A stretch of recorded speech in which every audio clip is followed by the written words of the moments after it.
I very much wanted this light right from the day it was announced. The reason is that it looks so gorgeous online, and boy oh boy, before we talk about the GODOX ML100, this was sent to me to test and review. No money changed hands, and this video is not seen by any third party affiliated to GODOX.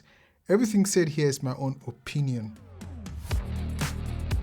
Man, I'm not kidding you, this light is gorgeous. The GODOX ML100Bi is a 120 watt 487 gram bicolored palm sized light with a color temperature ranging from 2800 to 6500 Kelvin with no green or magenta correction. Even with its very responsive mobile app, it has 11 lighting effects with a CRI of 97 and a TLCI of 98. It uses a mini Bowens mount which would require its own Bowens adapter called the MLGB Godox Bowens mount adapter, which is sold separately. For build quality, I have already mentioned that it's gorgeously looking, but not only is it good looking, it feels well built. Holding it feels like you are holding a premium large candy. Whoever is the design engineer at Godox for this new series need a raise. The ML100 measures 122mm by 110mm with a body thickness of 46mm. The body of this light is made from what I think is aluminum alloy. At the front of the light is where you have the mini Bowens mount with a clear warning sign that it produces high temperature, so be very careful. To the left is a red colored button that when pressed allows you to detach or attach your Bowens accessories. Just to the bottom is where you have the USB-C DC port for powering the light. At the top is a dial knob which is used to make adjustments. You can press the dial in as well.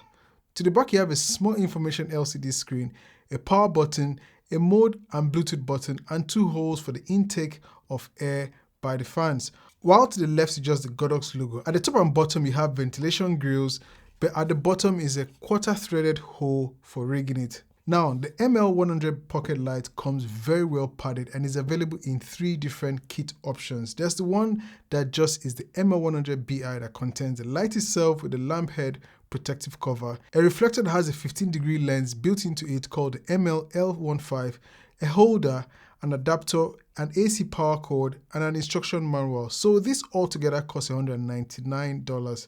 You get this box. The other kit versions would have more depending on which you go for, either the kit one with additional lens reflector, power bank holder, mini tripod, and storage bag, while the kit 2 includes the V-Mount battery holder in place of that power bank holder. To power on the ML100, you need to press and hold the power button for a few seconds, which is good to prevent accidental powering on and off. Now, there is something that you can do with the ML100 that I haven't seen in any other pocket light.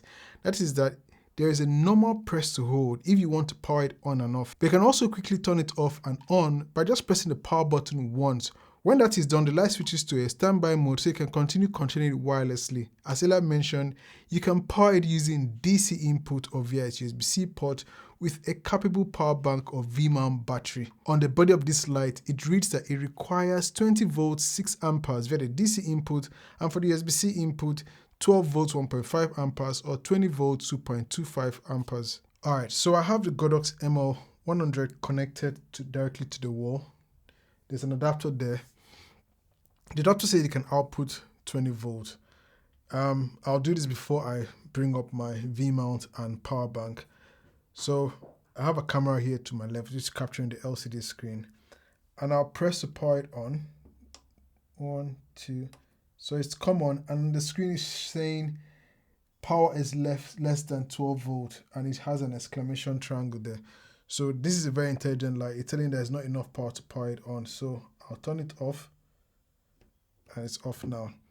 So I'll disconnect that USB-C cable, and I'll bring up my Shargeek power bank. So this is a Shargeek SP170. It's a very, very powerful power bank. It has capacity of 24,000 milliamps and can power your laptop, even the M1 Max. You can give it 2 full charges. Now this is airline safe and 86.4 watts per hour. I've reviewed this light, so you can check I'll leave a link to the review video in the description. And I'll bring up its power delivery cable. So this power delivery cable here. I'll plug one end to the USB-C part and the other end into the light. So I have this weird setup where I have the power bank on top of the light. It's risky because I'm blocking the vent at the top and the bottom one is already blocked. So I'll just have this on for a few minutes. Hopefully nothing serious happens. So I have the light pointing that way. There's a camera capturing the light from here. Already showing 59 hours and 59 minutes left. 92% charge. And it's drawing a little bit of wattage. So I'll power on the light by pressing and holding the power button. And that's on at 1%. Already it's showing that it's taking up 100 watts. That is 100 watts. I don't know how it's calculating, but it's just showing 100 watts. I think that's the maximum it can draw from this power bank. If I remember, yeah, and at 1%, it's ranging between 7 to 6 watts. I will increase it slowly because that's the dial to increase the light intensity. And you see, as I'm increasing it, I'm at 20% now, and the output is set to be around 2018, 17. So I'll keep increasing it. Let's see, 50, that's 43 watts. And I'll go up to, I'm already feeling the heat here. And I'll go up to, so the maximum you can go up to is 85 watts. And already where it say 100 watts, it was blinking, but it's now steady. So that's the maximum you can go with the Shargeek SP170, 170 watt power bank. So I'll quickly turn that off and disconnect, put that away, and I'll get the next battery. So this is a V-mount battery, and also you can power via USB-C A, USB-C, and P-tap. This is the FXLION Nano One. I'll leave a link in the description below. So it has a USB-C output port, so I'll plug it in and I'll fire on the light. I'll just leave it here and I'll fire on the light. Let me just kill it to 0% before it comes on. So I'll put it at 1%. That's 1%. It's saying that it can only get 45 watts out of this battery. Let's see how high it can go. So it maxes out at 40% for the FXLION Nano One. I'll just bring it down to 1% and disconnect. So this is where things get interesting. I'll disconnect the USB-C port or USB-C cable from the USB-C port. I have here a P-tap to DC. So I'll plug the P-tap port into the FXLION Nano One V-mount battery. That's it. I'll just leave it there. And I'll plug the other end into the DC. And I'll power on the light. So that's 1%. It doesn't show that the wattage or the maximum wattage I can get out from the battery. So I increase the dial 50%. That's 50%. And I'll increase it up to 100. So it's at 100%. And that's how bright it is. So with the P-tap out of the V-mount battery into the ML100, there's no problem. It maxes it out at 100, which is the maximum. That's 120 watts. So I'll reduce it. I'll kill it down to 1%. And I'll turn off the light. So I'll try it out with my last V-mount battery. This is the Hypercore Neo 9 Mini from Core SWX. They produce excellent batteries. I'll leave the link in the description to this battery. So I have that plugged in via the P-tap, and I'll power on the light once again. So 1% just to make sure, yes, 1%. And I increase the intensity. That's 100%, no problem at all. When going through the manual, I noticed a high temperature warning. As you know, it is a palm-sized light producing a brightness of up to 120 watts. There's a possibility of it getting very hot.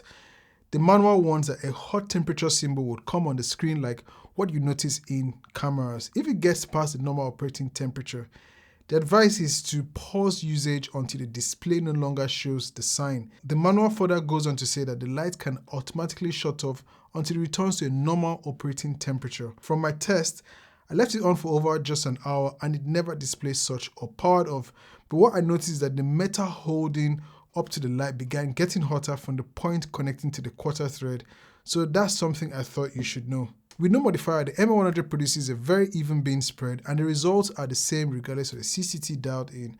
And I expected the shadows are well defined. Now, with the supplied Godox ML100 reflector, the beam is concentrated mainly in the middle as it is a 15-degree lens reflector.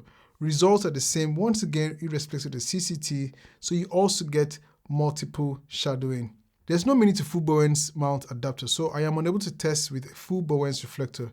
This is an opportunity to say check and follow my social media handles for an update in the future. Although this came with the Godox ML-SF3030 softbox, a 30x30cm softbox, I do not like it because you have to build it up and down. The good thing is I have my old Godox ADS60S, which is a bigger and collapsible softbox that you do not have to build up and down. As usual, with my Calibrate passport video checker and DaVinci Resolve scopes, at a distance of 1 meter from the light, this is what I get. I have the light set at 5600 Kelvin at 1%, while my camera is also set at 5600 Kelvin with a +10 magenta correction and an aperture of 9.1 at ISO 100. There are no fan speed settings for the Godox ML100, so the fan speed is determined by the light itself. So I'll now bring my V-Mount battery with the same Core SWX Hypercore Neo 9 Mini. I'll plug into the light so you can hear how loud the fans go. So I'll point the light away to the side. It's at 1%. I have my Sennheiser MK416 just above from the frame. At 1%, I can visibly see the fan, that the fan is off. So these are 1%. You can see that the fans are off. And I'll take it up to, say, I'll just crank it up to 100%. So 100%, the fans are still off. So that's 100%, and the fans are still off. While we wait for the fans to kick in at 100% brightness, it's difficult to say that there are areas to improve this light. I do not have the mini Bowens to full Bowens mount adapter, so I cannot say if the beam spread is even all through when you apply a full Bowens reflector. The fans have just kicked on 100% brightness. I'll bring it back so you can see. So that's it at 100% brightness. And this is it away from the Sennheiser MK416, which is just out of frame. I'll take it to my eye level. At this point, you should hear the fans very, very loud. I can hear it. So these are 50%. Well, the lamp is already hot, so you expect to still hear the fan, but this is how it sounds. I'll power it off. So I have the TL30 here. I'll power it on and just have it here pointing. Let me just point it away from the lens. And I'll go out of the app. I'll go out, yes, exit. I'll click into the app. It should connect to all my 3 Godox lights. So the ML100, the TL30, and the TL60, which is the light giving the blue color just behind me. So X there. And those are all the lights connected, or the fixtures connected. Well, it shows that it's off here. I'll just press on to engage the light. So everything is now engaged. And if I want to turn everything off, I'll click there and everything goes off. So on, off. I can do that using my Godox app. So let me power everything on, go into the ML100, and I can increase the intensity using the app and reduce it. So that's back to 0 for the ML100. I'll just increase it or reduce it to 1%. And I can quickly just change the color temperature to the 200 for the 200, 600, 6500 Kelvin. I'll leave it at 600 Kelvin. And it has 11 special effects. So be careful, there's going to be lights. Just warning, there's going to be some flashing lights. Hopefully it wasn't set as a flashing light the last time I opened the effects. So I'll go to effects I'm in the welding effect. I want to go to candle, so I engage the candle effect, and that's it. I can increase the speed of the candle effect or reduce it to 4. I'll leave it at 50% or thereabouts. I can increase the intensity or reduce it or kill it altogether. So I'll go back. I will choose fire. So that's the fire effect. So you can see the effect, and all this you can do while operating the light itself. So I'll move my phone out of the way. Now is the time to show you what I was telling you about, how you can have this in standby mode. So I'll press once and it's killed the light. You can still see that it's on. I'll go on my app, not touching the phone. I'll go back and I would go back into the light, go to CCT, and the light comes on. So I'll press again. So it's off in standby mode, and I'll just press on the app and it comes back on. So once again, to power it off, I'll press and hold and it kills the light altogether. So that's it for the standby mode, which I talked about earlier on. So I'll power on back the light, put the phone away, and now I want to show you how you can work the light using the touch buttons. So I've showed you power off and on. If I press the mode button, it goes into effects. It's currently in the fire effect mode. If I press the mode again, it goes back to CCT. So press the mode once, goes to fire, so the effect. Press the mode again, goes CCT. If I press and hold the mode, it goes into Bluetooth. I can rotate the dial. Do I want to power off, on, or reset? So I don't want to do that. I'll leave it at on. I can click in to accept that.